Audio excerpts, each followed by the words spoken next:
Guys, welcome back to my channel bits biology. दोस्तों, आज का जो वीडियो है इसमें हम एचपी सेट के बारे में बात करते हैं, जिसका नाम है स्टेट एलिजिबिलिटी टेस्ट।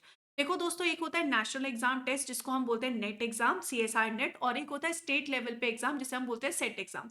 हर एक स्टेट अपना अपना सेट एग्जाम कंडक्ट करवाता है। ऐसे ही एचपी सेट का नोटिफिकेशन आया हुआ है जिसको काफी टाइम हो गया। दोस्तों, इस वीडियो में मैं आपको सब कुछ बताने वाली हूँ एचपी सेट से रिलेटेड। अब ये जो सेट एग्जाम है दोस्तों, वो आप क्यों देते हो? सेट एग्जाम आप इसलिए देते हो ताकि फॉर एग्जांपल अगर एचपी में, हिमाचल प्रदेश में अगर वैकेंसी आती है असिस्टेंट प्रोफेसर की, तो आप इस सेट के बेसिस पे आराम से उस स्टेट में अप्लाई कर सकते हो। ये जो एग्जाम है वो एचपी यानी कि हिमाचल प्रदेश वाले स्टूडेंट्स भी दे सकते हैं और बाकी के इंडिया के किसी भी स्टेट का स्टूडेंट दे सकता है।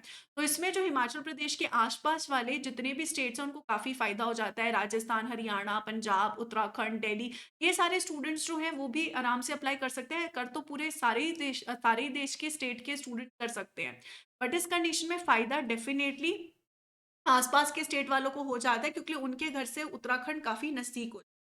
तो अगर हम यहाँ पर देखें, इसके बारे में हर एक चीज़ समझने की कोशिश करें, तो सबसे पहले यहाँ पर अभी जो नोटिफ़िकेशन आया था दोस्तों, 3 जनवरी को आया था और 30 तारीख तक आप ये फॉर्म भर सकते हो। मतलब अभी भी बहुत दिन है आपके पास, आप आराम से फॉर्म भर सकते हो। अगर हम यहाँ पर देखें, इस एग्ज़ाम को कंडक्ट करवाता है हिमाचल प्रदेश पर पब्लिक सर्विस कमीशन, और इसी की तरफ से जब वैकेंसीज़ भी आएँगी दोस्तों, तो आप आराम से सेट के थ्रू आप इसमें अप्लाई कर सकते हो, और उसके अलावा कॉलेज की अगर वैकेंसी आती है, तो आप आराम से सेट के थ्रू अप्लाई कर सकते हो।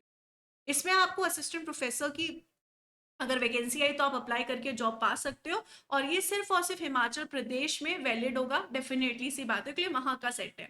अगर हम देखें, इसमें कोई एज लिमिट नहीं है दोस्तों, और आप इस पेपर को जितनी चाहे उतनी बार अटेम्प्ट कर सकते हैं।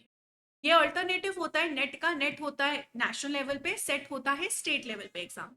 टोटल 22 सब्जेक्ट्स में होता है, मैथ्स में, फिजिक्स में, केमिस्ट्री में, जिसमें से हमारा फोकस लाइफ साइंस पे होगा। बायोलॉजी के लिए लाइफ साइंस होता है। ये कौन दे सकते हैं एग्जाम? जो पीजी स्टूडेंट्स हैं या पीजी पास जिन्होंने कर लिया है, वो यहाँ पर एचपी सेट दे सकते हैं दोस्तों। और इसका बहुत बड़ा बेनिफिट है, अगर आपको असिस्टेंट प्रोफेसर बनना है तो ये एग्जाम आपको जरूर देना ही देना चाहिए। और नेट से ये काफी इजी होता है। अगर आप नेट को और एचपी सेट या किसी भी सेट एग्जाम को कंसीडर करोगे दोस्तों, सेट एग्जाम सीएसआर नेट से काफी इजी होते हैं। और इसमें आपको असिस्टेंट प्रोफेसर की जो जॉब लगने की चांसेस है वो भी बढ़ जाएगी, क्योंकि असिस्टेंट प्रोफेसर की वैकेंसी आएगी तो आप यहाँ पे अप्लाई कर सकते हो। अगर हम इसमें एजुकेशनल क्वालिफिकेशन देखें तो सेम नेट के जैसी होती है। जनरल ईडब्ल्यूएस का 55% होना चाहिए। एससी एसटी और ओबीसी पीडब्ल्यूडी का 50% होना चाहिए।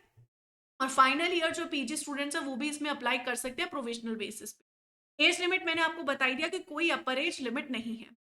अगर आप यहाँ पर अभी इस बार फॉर्म फिल करना चाहते हो दोस्तों, तो ये फीस रहेगी। अब इसमें एक चीज आ जाती है, क्योंकि ये लिए पूरे भारत के किसी भी स्टेट से स्टूडेंट्स अप्लाई कर सकते हैं, लेकिन जो कैटेगरी वाले स्टूडेंट्स होंगे वो सिर्फ और सिर्फ एचपी कैटेगरी वाले स्टूडेंट्स ही माने जाएंगे। यानी कि जो हिमाचल प्रदेश स्टेट के स्टूडेंट्स हैं उनकी ही कैटेगरी वैलिड होगी।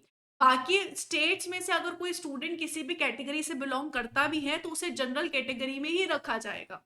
तो यहाँ पर बाकियों को जनरल कैटेगरी में रखा जाएगा, और स्पेसिफिकली यहाँ पर इसलिए उन्होंने मेंशन कर दिया हिमाचल प्रदेश वाले स्टूडेंट्स ही कैटेगरी में माने जाएंगे, और उनकी ही फीस रिड्यूस होगी, और उनके लिए ही जो ये एलिजिबिलिटी है वो रिड्यूस होने। अगर हम देखें, ऑब्जेक्टिव टाइप पेपर होगा, एमसीक्यू होगा। इसमें सबसे अच्छी बात है दोस्तों, कोई नेगेटिव मार्किंग नहीं होती इसके पेपर में। कोई नेगेटिव मार्किंग यहाँ पर नहीं है। अगर हम आगे समझने की कोशिश करें तो पेपर जो होगा, 2 पेपर होंगे, दोनों कंपल्सरी पेपर है। पेपर 1 जो होगा वो जनरल पेपर होगा, जिसमें 50 क्वेश्चंस होंगे, 100 मार्क्स का होगा, 1 घंटे का पेपर होगा, हर एक क्वेश्चन 2 मार्क्स का रहेगा। वहीं जो सेक्शन बी है, मतलब पेपर बी है, जो स्पेसिफिकली लाइफ साइंस वालों के पर्सपेक्टिव से होगा, उनकी नॉलेज से होगा, तो इसमें 100 क्वेश्चंस होंगे दोस्तों, हर एक क्वेश्चन 2 मार्क्स का होगा, 200 मार्क्स का यहाँ पर पेपर 2 होगा, टोटल 2 घंटे का होगा। तो यानी कि टोटल मिला के हो गए 3 आवर्स, टोटल मिला के मार्क्स हो गए 300 मार्क्स, और टोटल मिला के क्वेश्चंस हो गए 150 क्वेश्चंस। दोनों सेक्शंस कंपलसरी है दोस्तों, आपको करनी ही पड़ेंगे। अगर हम यहाँ पर जनरल अवेयरनेस पेपर 1 का सिलेबस देखें, तो इसमें टीचिंग एप्टीट्यूड आता है, रिसर्च एप्टीट्यूड आता है, रीजनिंग एबिलिटी आता है, कॉम्प्रीहेंशन आता है, जनरल अवेयरनेस आता है, और इसमें कोई नेगेटिव मार्किंग नहीं होती। अगर आपको इन डेप्थ में इसका सिलेबस देखना है तो आप यहाँ पर भी देख सकते हो।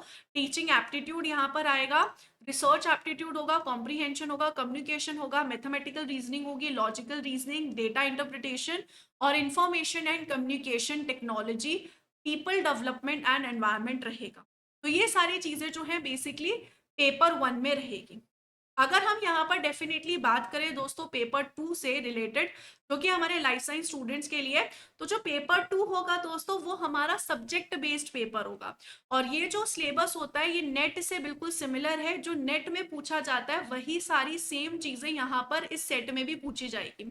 लेकिन डेफ़िनेटली नेट में जो डेप्थ होती है वो बहुत ज़्यादा पूछी जाती है दोस्तों, फर्स्ट ऑफ ऑल। और सेकंड ऑफ ऑल, जो नेट का पेपर होता है वो इस पेपर से काफ़ी टफ होता है, सेट एग्ज़ाम्स इतने टफ नहीं होते हैं। तो भले ही आपको 13 यूनिट्स पढ़नी है, ना ही आपको उतनी डेप्थ में पढ़नी है इन 13 यूनिट्स को, और ना ही उतना डिफ़िकल्ट पेपर यहाँ पर आएगा। अगर हम यहाँ पर देखिए क्वालिफाइंग क्या होगा, जितने भी स्टूडेंट फॉर एग्जांपल 100 स्टूडेंट्स ने यहाँ पर एग्जाम दिया, जो टॉप 6% कैंडिडेट्स होंगे, मतलब टॉप जो 6% होंगे इसमें से वही सिर्फ क्वालिफाई करेंगे। और इसमें भी एक चीज है कि मिनिमम आपके 40% तो होने ही चाहिए, तभी आप सेलेक्ट होगे। और उसमें फिर आपके टॉप 6% में आप आने चाहिए। रिजर्व कैटेगरी में आपके एटलीस्ट 35% तो होनी चाहिए, अगर आपके उसके नीचे है, तो आप डिस्क्वालीफाई हो जाओगे। तो पहले इतनी मिनिमम तो आनी ही आनी चाहिए, और उसके बाद आप टॉप 6% में आने चाहिए, तभी आप जो है यहाँ पर माननीय। इसके अलावा अगर ईच क्वेश्चन देखिए 2 मार्क्स का होता है, कोई नेगेटिव मार्किंग नहीं होती। अगर आपने क्वेश्चन अटेम्प्ट किया तो कोई मार्किंग नहीं होगी। और अगर यहाँ पर कोई ड्रॉप क्वेश्चन हो गया तो उसमें हर एक स्टूडेंट को मार्क्स दे दिए जाएंगे। तो दोस्तों ये एक बहुत अच्छी अपॉर्चुनिटी है उन सभी स्टूडेंट्स के लिए जो असिस्टेंट प्रोफेसर की जॉब पाना चाहते हैं किसी भी स्टेट में। एचपी स्टेट में अगर आप हिमाचल प्रदेश में पाना चाहते हो तो एक बहुत अच्छी अपॉर्चुनिटी है। आपको ऐसे एग्जाम्स को क्लियर करके रखना चाहिए, और डेफिनेटली अगर आप नेट जैसे एग्जाम्स या किसी और एग्जाम की तैयारी करो तो उसके साथ आपको क्लियर करके ही रखना चाहिए। और इसमें एक और चीज़ आ जाती है, अगर किसी किसी स्टूडेंट से नेट जैसे एग्जाम क्लियर नहीं होते हैं तो वो सेट एग्जाम क्लियर करके आपको रखना चाहिए, क्योंकि कल जब असिस्टेंट प्रोफेसर की वैकेंसी आएगी तब आप इसी के बेसिस पे अप्लाई कर पाओगे। इसलिए दोस्तों, अगर आपको बंसल बायोलॉजी पे एचपी सेट के लिए पढ़ना है, क्योंकि अब इसकी एग्जाम डेट नहीं आई है, मोस्टली हम एक्सपेक्ट कर सकते हैं अगस्त के आसपास इसका एग्जाम होगा। बट अभी कोई एग्जाम डेट नहीं आई है।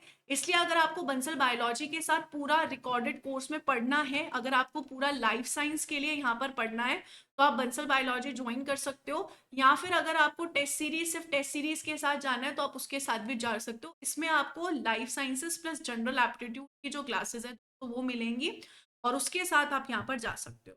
इसके अलावा दोस्तों बाकी भी बहुत सारे सेट होते हैं, ये भी बंसल बायोलॉजी पे अवेलेबल है। आंध्र प्रदेश, मध्य प्रदेश, हिमाचल प्रदेश, महाराष्ट्र, गुजरात, झारखंड, कर्नाटका, ये सारे सेट के जो कोर्सेज हैं वो भी अवेलेबल हैं, अगर आप इनमें से कोई सेट देना चाहते हो, बिकॉज इन सब सेट्स के एग्जाम होते रहते हैं और इनकी टेस्ट सीरीज भी अवेलेबल। और आपको चाहिए कि नहीं मैम हमें लाइव पढ़ना है, लाइव आपके साथ चलना है और आपके साथ सीएसआईआर की भी तैयारी करनी है, तो आप न्यूक्लियस बैच दोस्तों मेरे साथ ज्वाइन कर सकते हो। अगर आप इस बैच में हो, सीएसआईआर की तैयारी करो, तो उसमें आपको ऑटोमेटिकली सेट की तैयारी भी आपकी हो जाती है। बायोलॉजी और जनरल एप्टीट्यूड वाला पोर्शन ऑटोमेटिकली आपका हो जाता है सेट का। इसके साथ दोस्तों आप मेरे टेलीग्राम ग्रुप को ज्वाइन कर सकते हो बंसल बायोलॉजी पे, जिसमें हम डेली क्वेश्चन सॉल्व करते हैं, और आप ऐप डाउनलोड कर सकते हो Bansal biology. I hope guys कि ये वीडियो आपके लिए हेल्पफुल रहा होगा। इस तरीके से अगर आपको और वैकेंसीज आते हैं और उसके बारे में पता लगाना है तो कमेंट सेक्शन पे जरूर बताइएगा, ताकि मैं उससे रिलेटेड और वीडियोस आपके सामने ला सकूँ। इसके अलावा कोई डाउट, दिक्कत, परेशानी, तकलीफ हो तो जरूर कमेंट सेक्शन में बताइएगा। आई होप गाइज इस तरीके के वीडियोस आपके लिए हेल्पफुल रहे। Thank you so much guys, bye bye, take care.